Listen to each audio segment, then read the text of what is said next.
Hello everyone, welcome to రుచి reboot channel. ఈరోజు నేను మీకు పొంగల్ అండ్ చట్నీ ఎలా ప్రిపేర్ చేసుకోవాలో చూపించబోతున్నాను. ఫస్ట్ ఇక్కడ కుక్కర్ తీసుకోవాలి. ఆ తర్వాత 1 cup rice, 1 cup moong dal తీసుకున్నాను. దీన్ని 2 టైమ్స్ వాష్ చేసుకోవాలి. చాలా ఫాస్ట్గా ప్రిపేర్ అయ్యే బ్రేక్ఫాస్ట్ అండి ఇది. ఆ తర్వాత ఇక్కడ మెజర్మెంట్ నేను 1 కప్కి 3 కప్స్ వాటర్ వేసుకున్నాను. అంటే 2 కప్స్కి 6 కప్స్ వాటర్ వేసుకున్నాను. మెజర్మెంట్తోనే వేసుకోవాలి.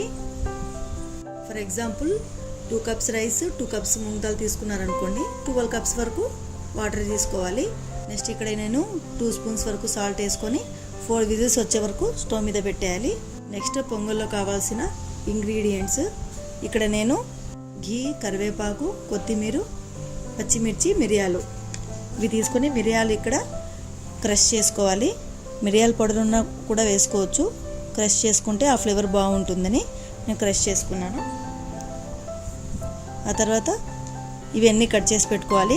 కరివేపాకు, కొత్తిమీర, పచ్చిమిర్చి కట్ చేసి పక్కన పెట్టేసుకోవాలి. ఈలోపు పొంగల్ రెడీ అయిపోయి ఉంటుంది. ఒకసారి చూసుకుందాం. చూడండి, ఇలా అయిన తర్వాత కొంచెం వాటర్ వేసి మిక్స్ చేసుకోవాలి. ఈ కన్సిస్టెన్సీ వచ్చే వరకు కలుపుకోవాలి. ఇప్పుడు తాలింపు పెట్టుకోవాలి. నెక్స్ట్ స్టవ్ ఆన్ చేసి ప్యాన్ పెట్టుకొని ప్యాన్ హీట్ అయిన తర్వాత 4 స్పూన్స్ వరకు ఘీ వేసుకోవాలి. ఆ తర్వాత కట్ చేసి పెట్టుకున్న పచ్చిమిర్చి, కరివేపాకు, కొత్తిమీర ఇవి వేసేసి ఫ్రై చేసుకోవాలి. ఆ తర్వాత క్రష్ చేసి పెట్టిన మిరియాలు వేసి కొద్దిసేపు ఇలా ఫ్రై చేసేసుకొని పొంగల్ వేసి కలిపేయడమే. ఈ కన్సిస్టెన్సీ రావాలండి.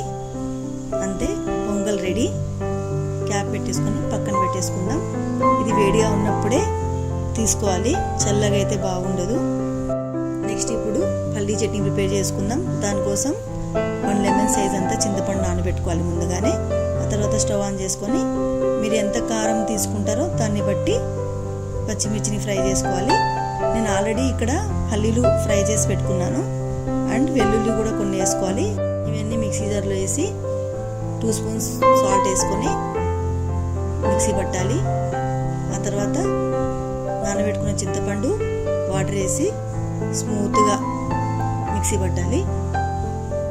చివరిగా కొత్తిమీర వేసేసుకొని ఇంకోసారి మిక్సీ పట్టాలి.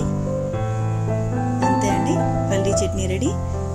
చూడండి, ఈ కన్సిస్టెన్సీ రావాలి.